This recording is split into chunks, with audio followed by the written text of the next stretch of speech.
I am the Tofu Golem. Please enjoy the video. In this video, I will show you how to connect your PS4 controller to your PC using a USB cable.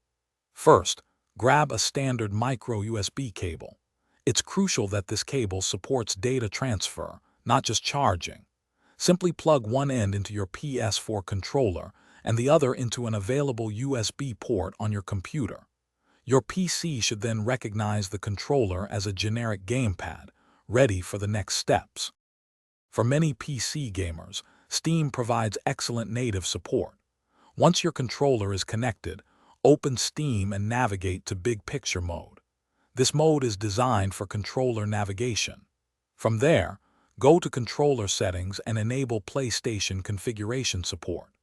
This setting allows Steam to properly interpret your PS4 controller's inputs, giving you a seamless gaming experience across your Steam library.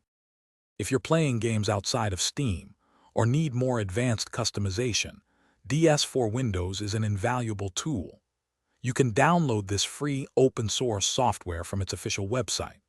Once installed, DS4 Windows emulates an Xbox 360 controller, which is widely supported by most PC games. This significantly expands the compatibility of your PS4 controller, allowing you to enjoy a much broader range of titles. With your controller connected and software set up, you can now customize your experience. Within DS4 Windows or Steam's Big Picture mode, you can adjust button mappings, stick sensitivity, and even light bar colors. If you encounter any issues, first ensure your USB cable is securely connected and try a different USB port. A quick restart of your PC and controller can often resolve minor glitches, getting you back to gaming quickly. Thanks for watching. Consider subscribing if we helped you today.